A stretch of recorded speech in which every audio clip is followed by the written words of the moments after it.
yesterday. There were very many points, but according to the Murli, the topic I'm going to speak on today is becoming an easy and intense effort maker. Baba wants us to make efforts, but then we should be able to do them with ease, and they should be intense as well. Usually both these words don't go together. Something which is done with ease, maybe it is not very intense. And sometimes if something is really intense, it's hard, it's difficult, it's laborious. And something which is easy is not at all intense. We take it very lightly. But here Baba says, your efforts should be easy and intense. And then Baba used another word along with these two words, how to make it easy and intense. Baba used the word determination. With the help of determination, both are possible. So first of all, let us understand what type of efforts Baba wants us to make. Because on the path of devotion, the devotees also make a lot of effort. And their aim is to meet God. Or their aim is to get their wishes fulfilled. Or some of them aim for liberation, salvation, freedom. Some aim for petty things of this physical world and they keep those little desires. But to achieve those desires, they do make bhakti or devotion intensely. But here our aim is different. Our aim is not to meet God. Baba says, in spite of doing all the bhakti, you could not meet me. You had to come down the ladder. All the religions have gone through their golden, silver, copper, and are now in their iron stages. So there's no question of them meeting God because they have to come down the ladder. So Baba says, I myself have to go down to meet my children. My children can't come up to meet me.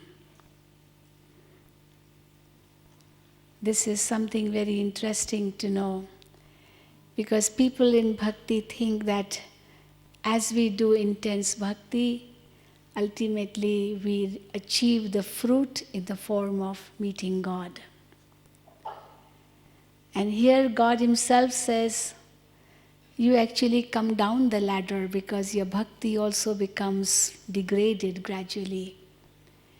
It becomes selfish gradually.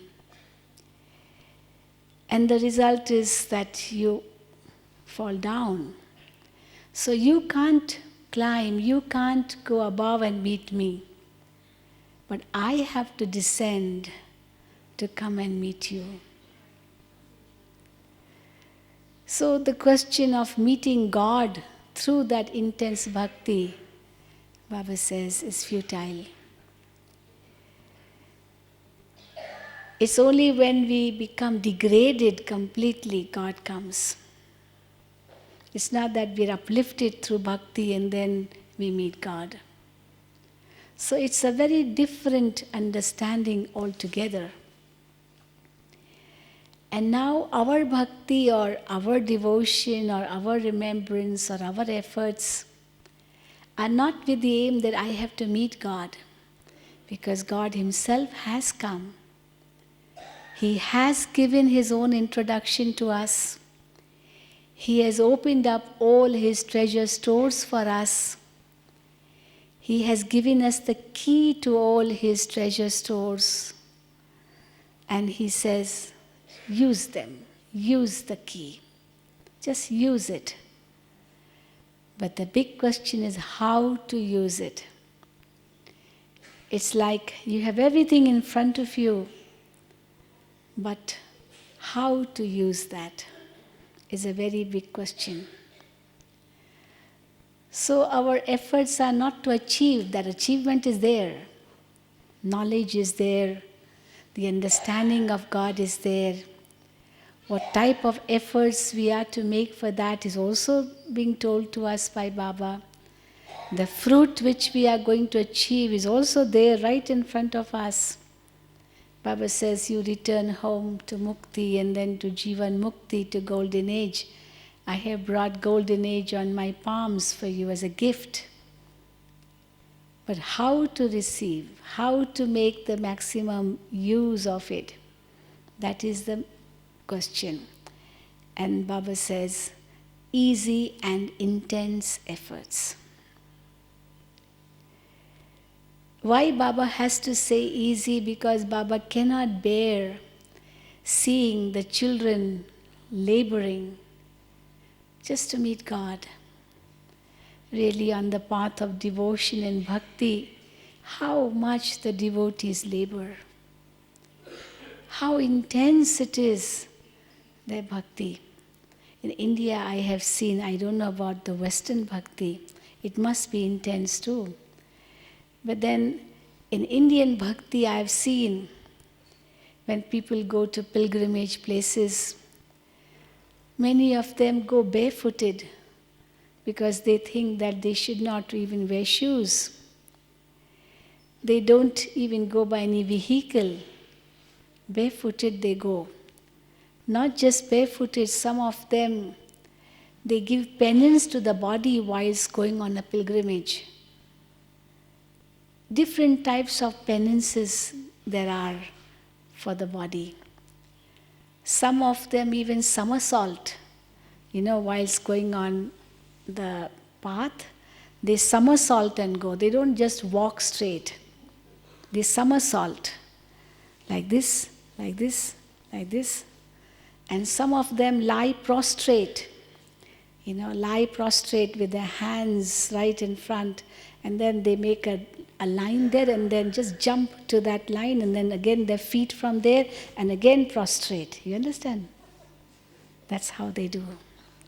So they don't walk, they prostrate and move forward. And you can imagine the different weathers they have to face. No food. They observe so many fasts, for so many days. And all the time they are invoking their personal God, crying out, save me, help me, give me strength, come and meet me. And they give penance to the body for that. Because they think that it is not possible to meet God without giving penance to the body. In different forms of bhakti in India, I don't know if you have seen, you must have seen, they show in movies, in little and small, in documentaries, the sadhus and sannyasis and many sages, how they even lie on a bed of thorns. Blood is oozing out of their body, their back, and they are lying down on a bed of thorns. The thorns are pricking on their back and blood is coming out, and still they are lying on that bed of thorns. They have fire all around them. They call it Panchangni, 5 fires. 4 fires on 4 corners, fire lit here, fire lit here, fire lit here, fire lit at the back, and hot sun above. That's the 5th fire. And they stand on 1 foot, keeping 1 foot on top, above, and just standing on 1 foot. There was one sannyasi here in Mount Abu too. He stood on 1 foot for so many days, and one leg, and his leg swelled like anything, like an elephant's leg. So thick it had become, and still he was standing on it, on 1 leg. Many people tried to tell him, come on, give up, give up, give up. But he did not give up, and ultimately he just died. That was the end of him. He did not give up. He fell down, and that was the end of him. Here in Mount Abu, near Naki Lake, there's a tree there, as you turn up towards the market from Naki Lake. He was standing just near the tree, holding the tree, at his back, taking support of the tree sometimes and just pushing backward, but otherwise standing straight. Ultimately, he collapsed. Well, people may think, yes, he must have been liberated. He must have attained salvation. But Baba says, that's not the way. In Bhakti too, Baba talks about Kashi Karvat. In the olden days in Banaras, there was a well. It's there even till today.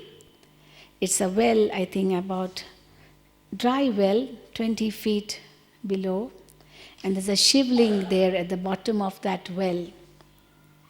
It's like a tank, man-made tank. And there's a Shiveling at the bottom of that.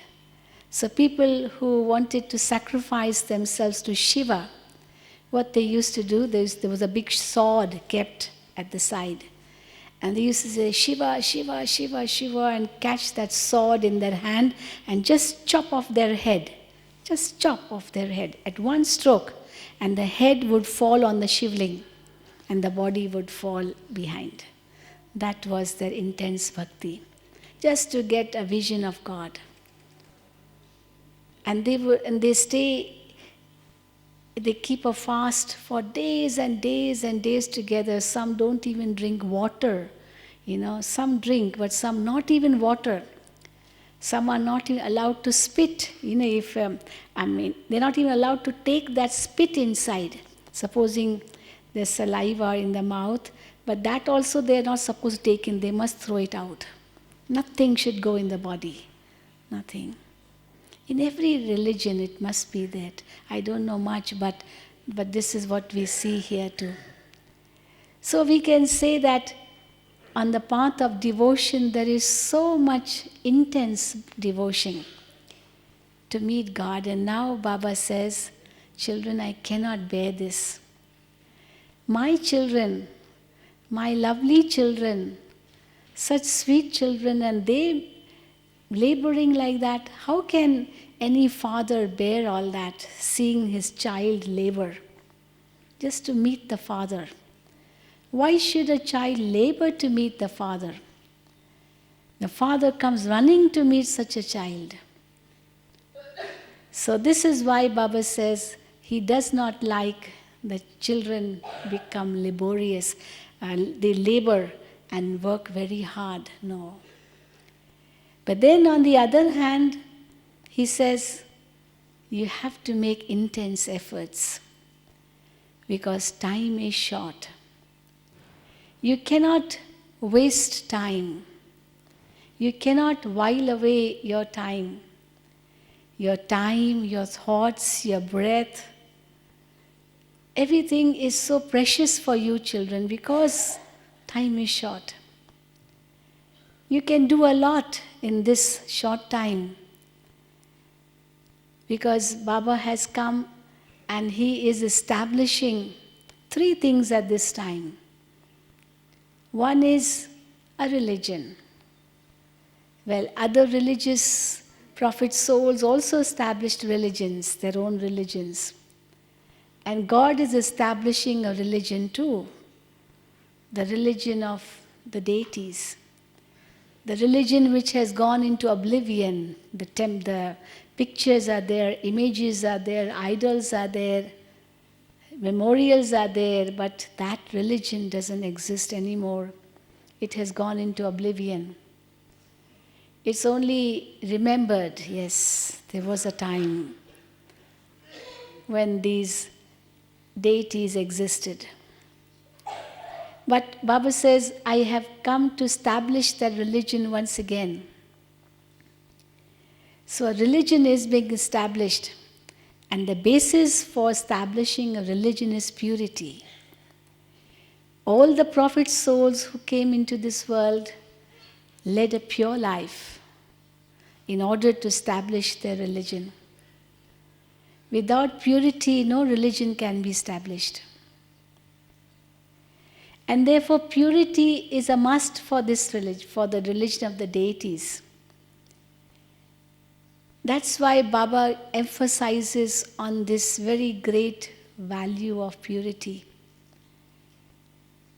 Baba says that you are Baba's pure children, and you have to remain pure because you are establishing that pure religion once again. So in that way, we have to be very intense to make sure that we remain pure.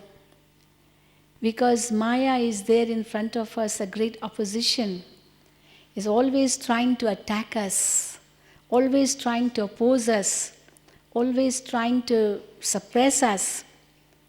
And Baba keeps reminding us, the other day also Baba said when children were waving their flag, Baba said, Maya is watching you.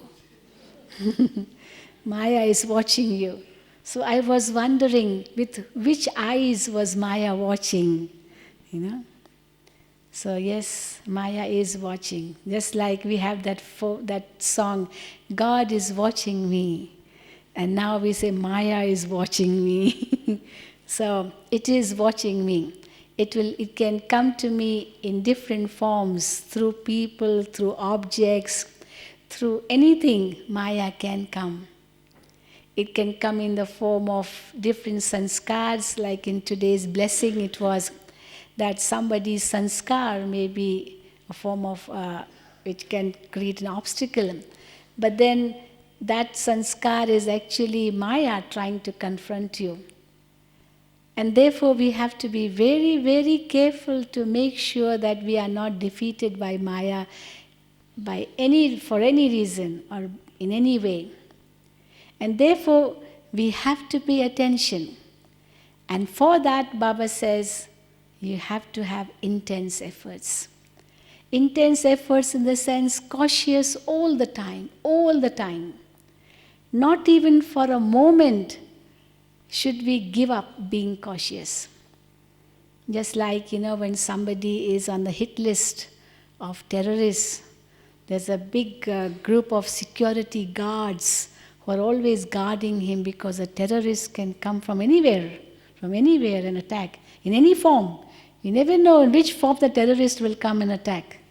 So the guards, the security guards have to be very, very careful all the time, all 24 hours, even when he's sleeping. The security guards have to be alert to make sure that he's not attacked in any way. And therefore Baba says Maya can attack at any time, anywhere, in any form. And that's why the intense efforts. It can come in your thoughts, it can come in your words, it can come in your actions, it can come in your drishti, it can come in your behavior, it can come in your relationships, it can come in so many different forms. Your old sanskars, from your own friends, from your own relatives, from your companions, from your near and dear ones, in any form, from anywhere. And therefore, the alertness is necessary to be aware at that time that this is Maya. And that's why Baba says, intense efforts. But then that intense effort should not make me feel that I am laboring. That is very important. For example, the one who is on the hit list, he is carefree, you know. These big politicians who are now, how about the President of America? He is on number one, the hit list, But he is carefree because the security guards are doing his job. He doesn't have to be careful, and see that nobody's attacking him, nobody coming to him. His guards are there surrounding him all the time. And he is doing his own job in a carefree manner. If he would not do in a carefree manner, he wouldn't be able to do anything. He wouldn't be able to give a speech, he wouldn't be able to meet people, he wouldn't be able to go anywhere. He would be confined to just four walls. Even there too, no guarantee that he's safe there. The strongest of places, the most intense places where nobody can come, even there the terrorists can come, anywhere. So, such examples are very good for us to understand that how Maya can come. But then, the one who is on that hit list, he is carefree. He has to remain carefree if he wants to really work, if he wants to fulfill his responsibilities. And therefore, Baba says, your efforts should be easy. Sometimes Baba says, just put A in front of tension. It will become attention. Tension means laborious, hard. And attention means easy. And then Baba sometimes reminds us, children, why it should be easy, because you have been successful in every kalpa. So that faith can make it easy. It's the faith. Faith is such a strong sense of understanding within the mind and intellect that things can become so easy. That is why the saying goes, faith can move mountains. Now, how can faith move mountains? Such a huge mountain. How can faith just move a mountain? But it can, in the sense, nothing is difficult. Because there's a faith, nothing is difficult. Faith that I am successful. Success is my birthright. I can never lose. God is with me. I was victorious in the last kalpa, and I will be victorious again in this kalpa. So these thoughts, intense thoughts, can make our efforts very easy. So that is called, efforts are intense, but they're also easy. Because I don't allow my thoughts to become weak. I don't allow my consciousness or awareness to change. And that is why things become easy when my awareness is constant. It is very powerful, very strong.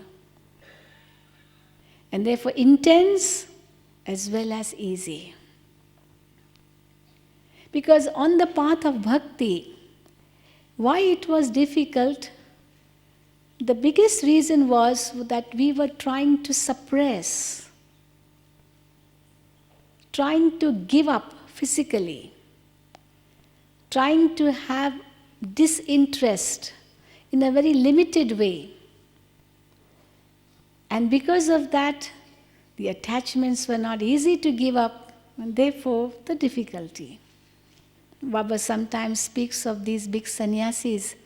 They just renounce their hearth and home, their family, everything, and go and live in the forests, in the jungles, thinking that they will do intense tapasya. But many of them come back because they have not been able to give up attachment to their family members. Or sometimes they don't get food, so in order to take food, they have to come back to the cities. who will supply food to them in the forests? So on one hand, due to that, internal zeal and enthusiasm, they just renounce without thinking of anything else, of how they will be fed or how they will be sustained, how they will be looked after, what will happen to them in a forest, what if they are all alone, They just give up and don't think of anything else. But then later on they regret and then they come back because they can't do it. The attachments also pull them back. But here Baba makes things very easy for us. He says, children, you don't have to give up anything. Your family, your household, your responsibilities, your duties, whatever you are doing in this world, continue to do it. Don't give up. There's no need. Because all that is not what we have to give up. Because in Golden Age we will have all of this in a very purified form anyway. Ours is a pure family life. We are not renunciates or hermits or sannyasis. We are pure householders. God is the greatest householder, isn't He? The greatest householder, the biggest family. Whose family is it?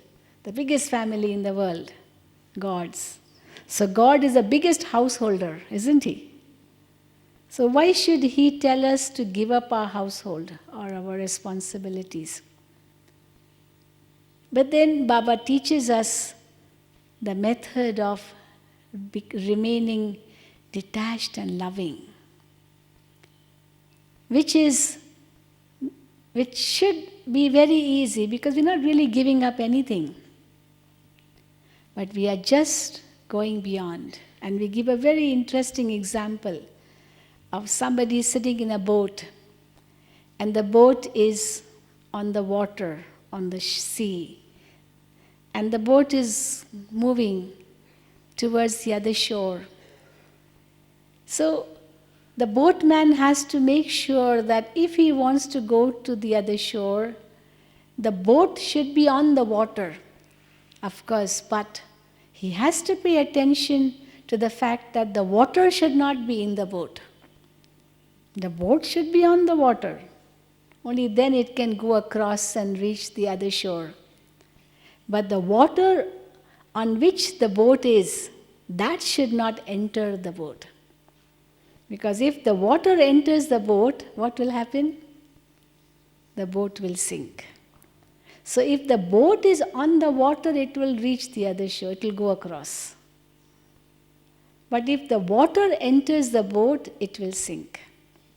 And therefore that attention the boatman has to keep in order to reach the other shore. So too Baba says, live in the world. Do everything, make use of everything. All the best gadgets of science, make use of them. Don't worry. If you have, use them.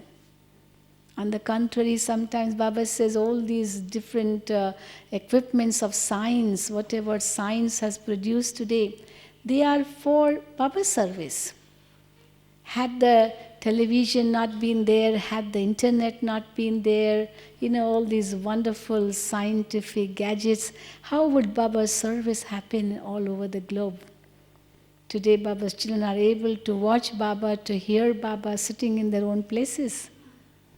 So science is very beneficial, and therefore why should we say all this is not wanted or we will not touch it?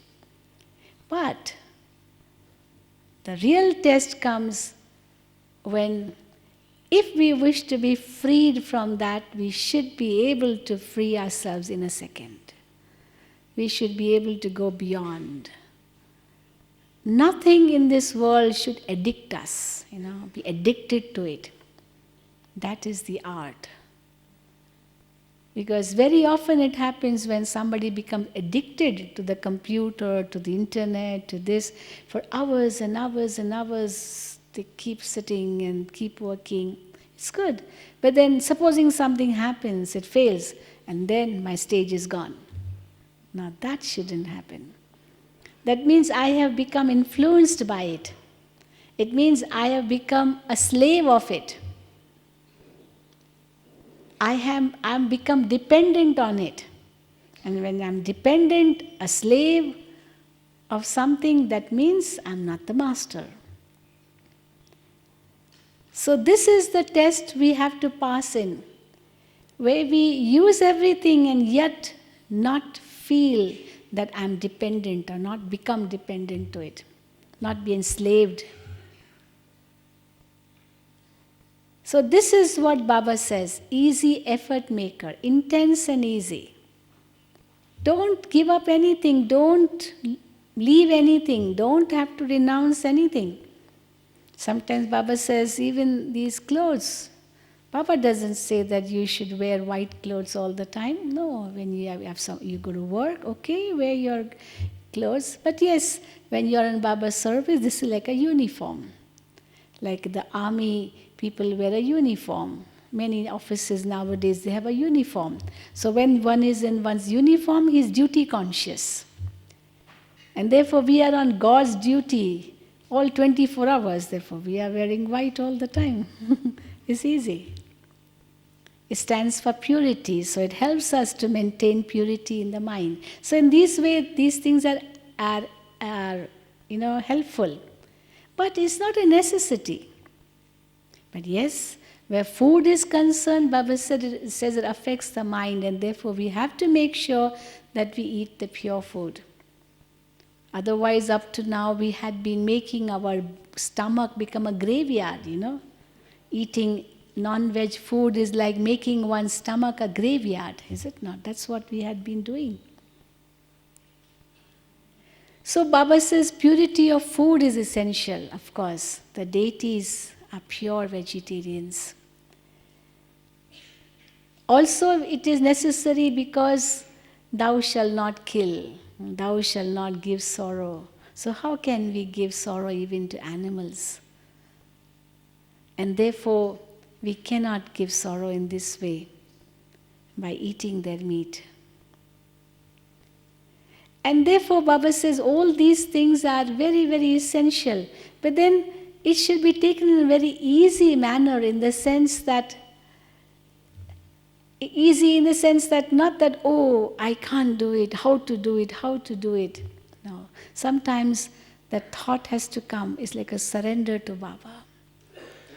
Very often it is seen that things look so difficult, but then we just surrender to Baba. And magic happens. Things start moving again in an easy manner. Baba finds a way out. The touching comes. The intellect becomes so clear. And everything becomes easy. So very often Baba says, why you make it difficult? Because you hold on to it, You want to, as we give an example in self-management, don't we? You're sitting on this chair and you want this chair to be there. And you're holding on to it. How can you take the chair? You have to come out. And then pick the chair and take it there. You sit on it and you are trying to hold it and trying to take it there. It will be so difficult. So in a second, just come out of it. And then everything becomes easy. But that art of coming out of it in a second, that is necessary. Only then it becomes easy. And how can you come out of it? What is the art? Baba, it is yours. Baba, it belongs to you. This body belongs to you. In a second, I come out of the pull of it. Something which doesn't belong to me is so easy to give up, is it not? If something I think belongs to me, it may be difficult to give up because I hold on to it. It's mine. But the moment I come to it's not mine, I can give up easily. So every moment the consciousness that Baba, it belongs to you, the body belongs to you. And it's so easy to go beyond the pull of the body. Now, what happens on the path of devotion, this consciousness that it belongs to God isn't there. That's why it is difficult. Now, this is my body and I have to give penance to this body if I want to meet God. So they try to give penance and penance and penance and penance. Because only when I give penance to this body will I be able to meet God. And here Baba says, no need to give penance. This body belongs to Baba. He's taking care of it. Even if supposing I am physically unwell, I won't tell, oh Baba, if I would have been well, I would have done a lot of service of yours, I would have done this, I would have done that. Baba says, you don't even have to think that. Even if the body is unwell, with that unwell body, if the mind is well, you can still do service. With a smiling face, you can do service. Not only you have to be physically well in order to do service. You must have heard of this wonderful example, is it not? You know, Brahma Baba. Once he underwent an operation, a small operation, in Bombay hospital. And the next day the doctor came to meet him. And Baba asked the doctor, child, how are you? The doctor was surprised. Look at this. I am supposed to ask my patient, how are you? Or is the patient supposed to ask me how I am? So, that means Baba never even felt that he ever had an operation. He was so light. And he was more concerned about the children. Usually the doctor, the first thing he will do is ask his patient. But there was a time when the doctor could not even dare ask Baba, how are you? Because Baba was so light, so easy, smiling, and so jolly, so humorous. Sometimes the patient would, the doctor would come and Baba is talking in such a way as if it's not known who the patient is. Baba would mix with everybody so easily. The doctor would be surprised, where is my patient?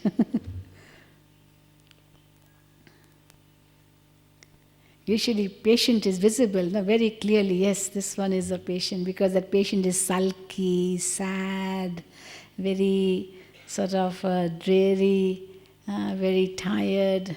But no, here everything was so different. So Baba says that it can become very easy. The moment you think this body belongs to Baba, it's not mine at all. And there's not just one way of serving. There are so many different ways of serving. Physically, if you are unable to serve, mentally you can serve. With your smiling face, you can serve. If somebody comes with a sulky face and you smile, your smiling face will finish his sulk away. And that's service too. So Baba doesn't allow us to stop anywhere. We make it difficult because we stop. Oh, I can't do this. Oh, it's not possible to do this. Oh, how to do this. And we stop there.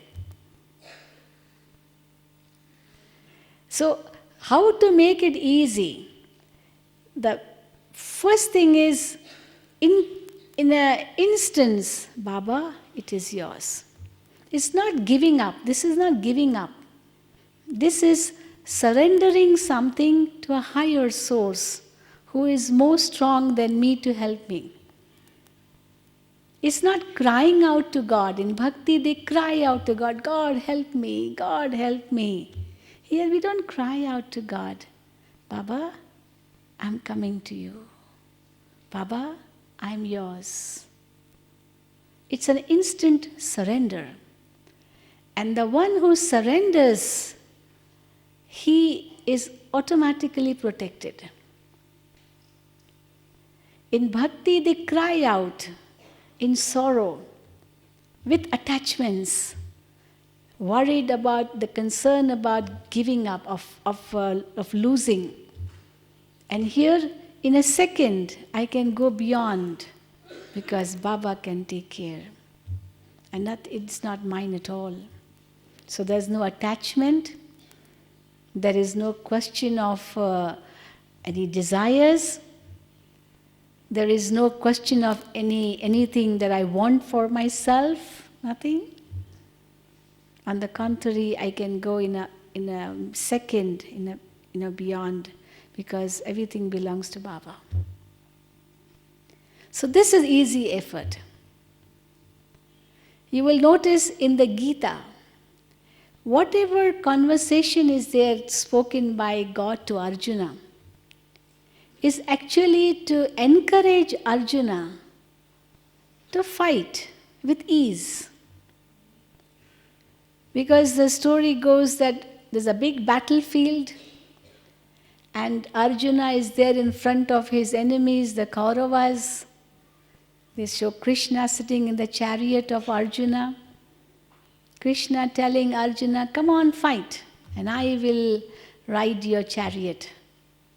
But here Arjuna is so attached to his relatives, his friends, his gurus, his cousins and all those kith and kin, that he is not ready to fight.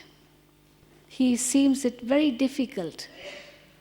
And then God is trying to make it easy for him.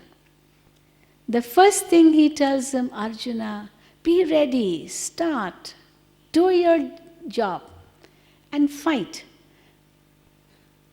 But then he says, how can I kill my own kinsmen, my own relatives and cousins? How can I kill them?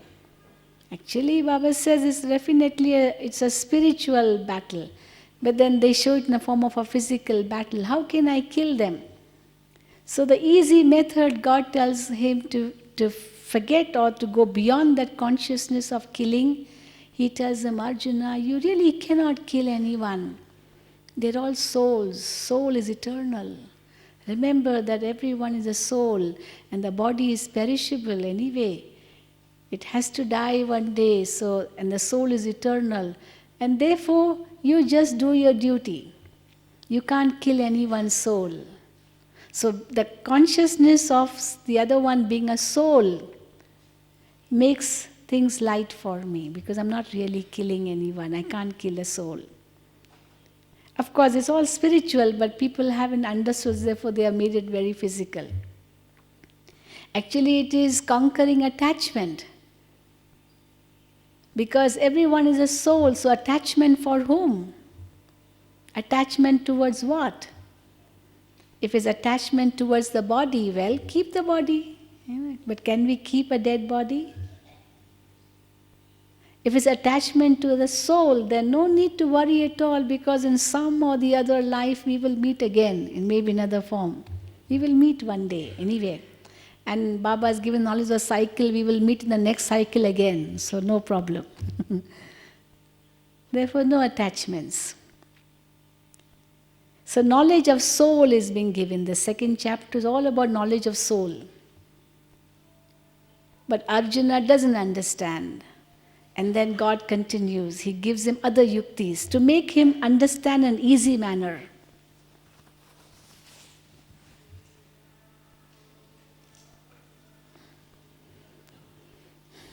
So when Arjuna doesn't understand and he's shunning, he's trying to run away from his duty, God reminds Arjuna, the second thing, Arjuna, remember it's your duty, it's your responsibility. You are a warrior. You cannot run away from your responsibility. You belong to the warrior clan. If you run away from the battlefield, you will be called a coward. Your future generations will never forgive you.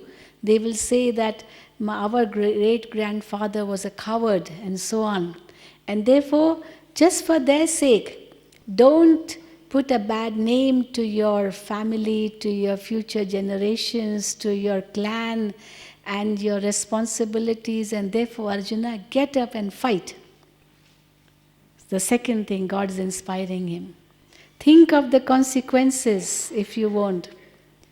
You are running away from your duty, your responsibility. It is against the law to go away from responsibility. You will be called a coward. All these things God is telling him. But Arjuna still doesn't understand, because he's under the influence of attachment. Then the third yukti God gives him. He tells him, Arjuna, why do you think that you are really killing them? They're already dead. He shows him a battlefield.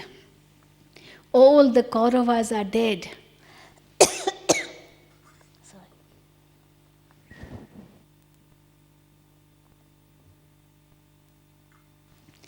He gives him a vision of the whole battlefield having turned into a graveyard. And everyone is dead.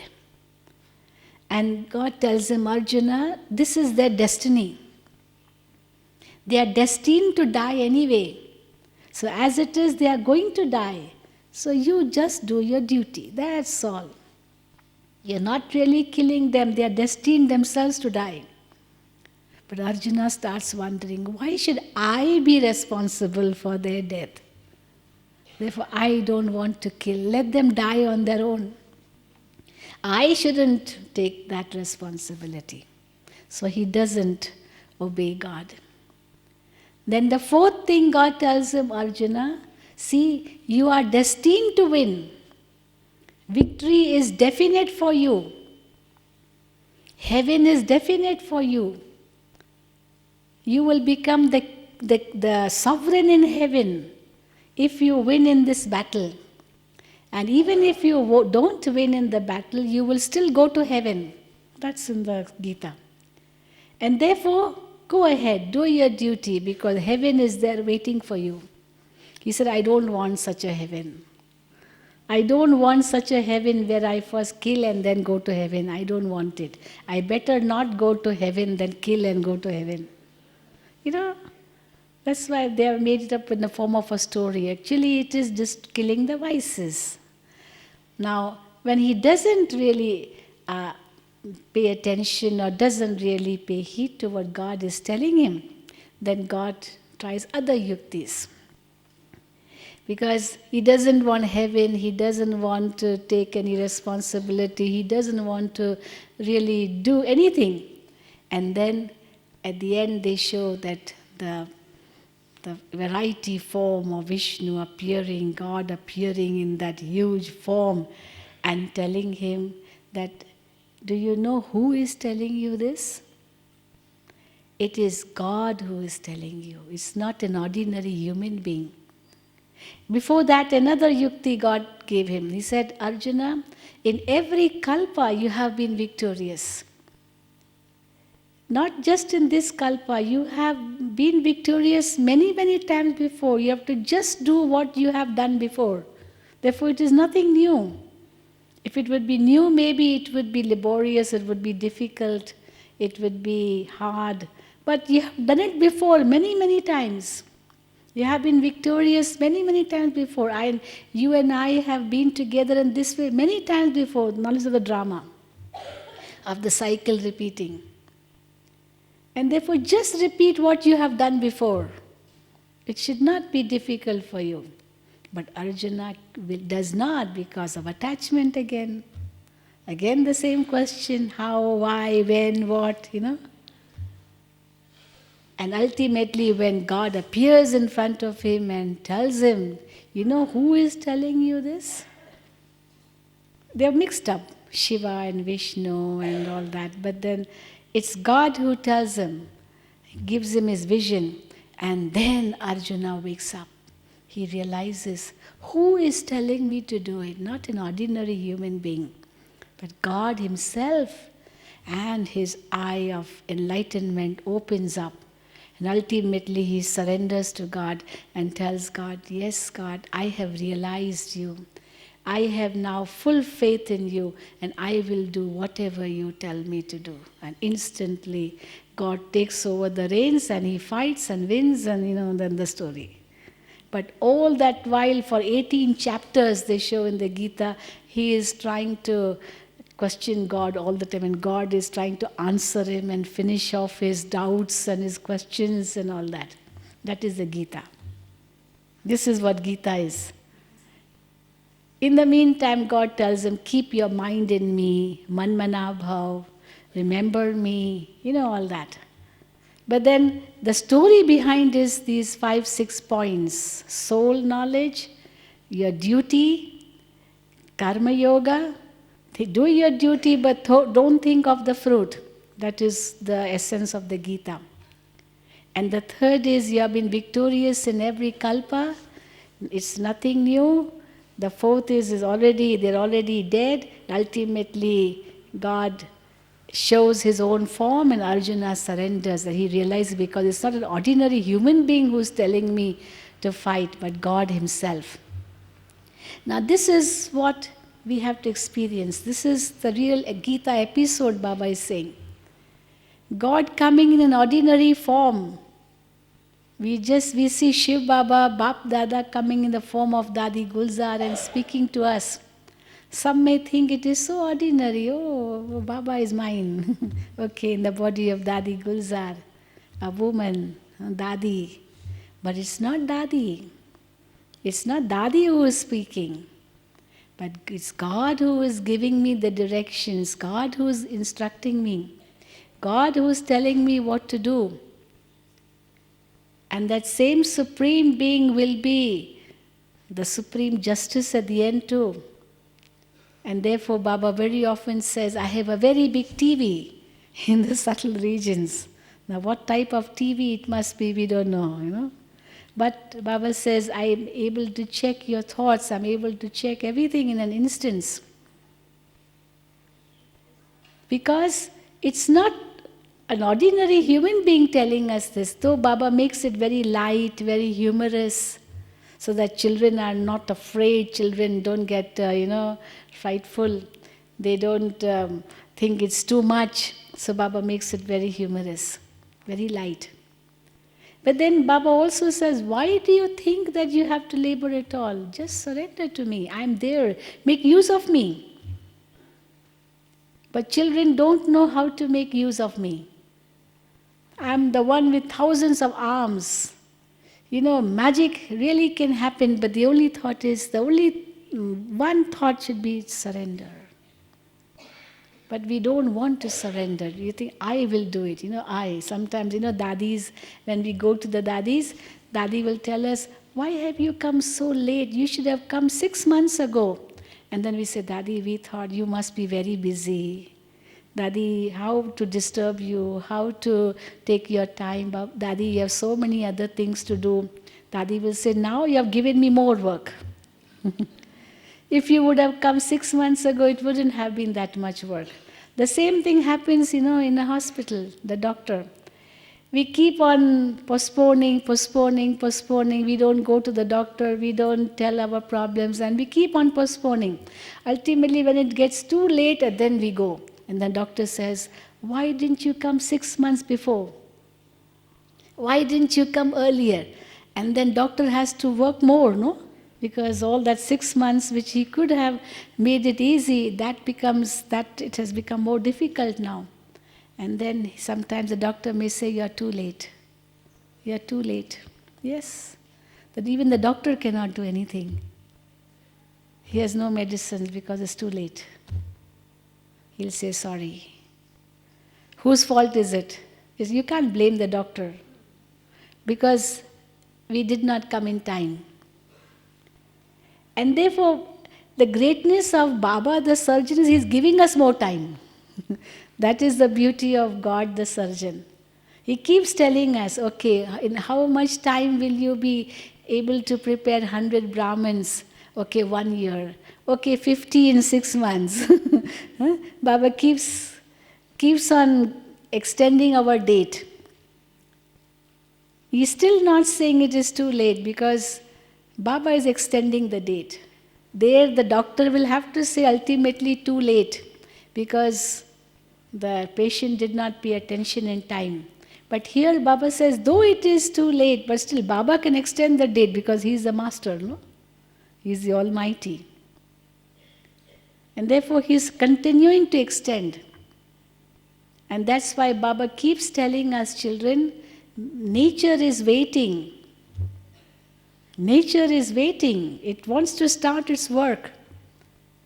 Even the scientists are waiting. Those who are planning for destruction, they are waiting to start. Maya is waiting also to give up because it knows its rule is going. It knows it very well, that it can't survive long. And still we are not ready. And therefore Baba is extending time because we are not ready yet. We are his children, no? So we have to be ready first. And then it can order all three of them to do their job. I remember once someone asked Mohini Ben of New York that when will destruction take place? Give us the date. Like very often children ask Baba. So Mohini Ben gave a very interesting answer. Mohini Ben said, don't ask for the date of destruction, because that we cannot say, is because we are not responsible for that. We are not going to do destruction. That's not our job. Our job is construction. So, yes, you can ask, when will we complete the construction? Destruction job is the job of the scientists, job of the politicians, job of the worldly people, not us.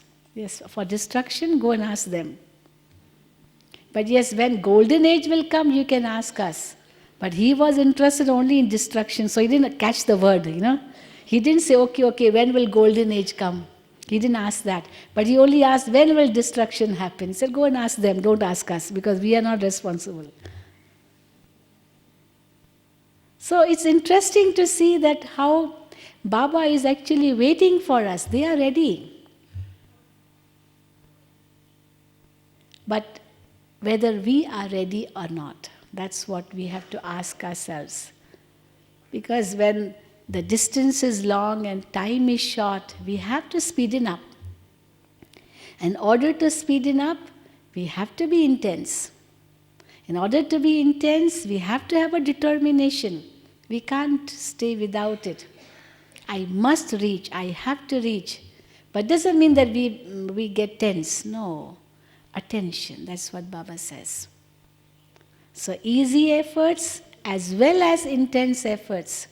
We have to reach our goal. We have to become karmatit. We have to become perfect. We have to go beyond. We have to finish off all the pulls and strings and attachments and influences and be able to go beyond in a second when needed. Because at the end, the long time practice of going beyond will be the real useful practice. Otherwise, nothing else will be of use at the end, nothing else. So keeping that in mind, Baba says, make your efforts easy and intense. We don't have to give up anything. The only thing is, we should be able to know how to go beyond in a second. So this body belongs to Baba. In a second, I can go beyond. Baba, this is yours. You take care. I very often give an experience of, my experience of meeting with an accident. It was a very severe accident, but how Baba saved us. We were a number of 5 of us in a car. And someone came in front, all of a sudden from nowhere. The driver tried to apply a brake, but ultimately, he applied a brake and then turned the steering wheel, but he couldn't do at the right time, and then it hit that man fell down on the ground, and the driver tried to turn the steering wheel, and the steering wheel, the axle broke, or something happened all together. And at that very moment, I told Baba, Baba, I'm coming to you. It was very, very, what should I say, very, stage was so delicate. Because just one moment before, there was a big, deep pit, like a valley. We were on a mountain. And on the other hand, a little bit in front was a very big pole. It could have just hit that pole, or it could have gone down into that pit or the ditch or whatever. It could have happened. But then, luckily, as it turned, the axle broke, the steering wheel axle broke, the wheel also dwindled, and then the car went and just fell over the bushes. There were bushes there, and all of us were saved. I opened my eyes. I thought, Baba, I'm coming to you. And when I opened my eyes, I felt I'm very much alive. But really, it was all because the practice was there of going beyond. And said, so when I said, Baba, I'm coming to you, I just shut my eyes because I was ready. At that time, can you do anything? Nothing. Can you? So what will be of use at that time? Just the practice which we have had of being soul conscious, the practice of going beyond, only that comes of use. And we felt as if, Baba just held us in his arms and protected us. This was the feeling at that time. It's a long story, but to cut it short, this was the experience of all of us. But then it depends on how much practice we have had. Otherwise, we all could have been shouting, oh, what you doing, what you doing, what you doing, crying out loudly, and then, commotion and all the fear and all that. No. Because that won't help. So intense and easy is very easy if the thoughts are, I belong to Baba, Baba belongs to us. It was very lovely seeing the Kumars singing in front of Baba. Main Baba ka Baba mera. It's such a beautiful feeling. And if that feeling is brought in constantly, everything can become so easy. Why in bhakti it is so difficult? Not only they give penance to the body, but even the mind. They try to make the mind blank. Thoughtlessness, no thoughts. Dead, like. Baba says, why? The mind is very much alive. That is life. Why should we make our mind thoughtless? Or try to make it blank. Even the very thought, I have to not think, I have to make my mind blank, even that is a thought. So why not have the right thought instead of trying to say, I should not think. No. Just create the right thought. What right thoughts we have to create at that time in order to get the strength from those thoughts. Because thoughts give us the strength, or thoughts make us weak. That's the food, Just like body needs food for strength. If you eat the wrong food, the body becomes more weak. But if you eat the right food, the body gets strength. So food for thought, the mind needs the proper thoughts to give the strength to the mind. And that is through Baba's remembrance, that is through surrendering the mind to Baba. Not just trying to make the mind blank. So that's why in bhakti it's so difficult and Baba makes it so easy. You'll notice the sannyasis, they'll say Maya for everything. Wealth is Maya, woman is Maya, this world is Maya, everything Maya. Baba says, no, that is not Maya. A woman is a Shakti. Why should she be Maya? They say children are Maya. We say, no, they are little flowers, innocent flowers. Why should they be Maya? But yes, attachment is Maya. Sex, lust that is Maya. Woman is a Shakti, but possessiveness towards to the body, that is Maya. That's Maya. Wealth is also not Maya, but the greed, that is Maya. Wealth is a necessity. Well, sannyasis will say all that is Maya. So how the very change in consciousness makes the difficult into easy. So that's what Baba teaches us. And then the intense efforts that I have to become Bap Saman. I have to become like the Father. I have to become Karmatit. And for that, I should not waste a single moment in anything waste. My breath, my thoughts, my time, everything should be used in a worthwhile way. And everything will become successful, useful. And this whole life will become a great success. So easy and intense with one word. That word is determination. Okay? Om Shanti, Om Shanti, Om Shanti. Yes? Baba's Murli of day before yesterday is ready. All of you can collect it from the counter.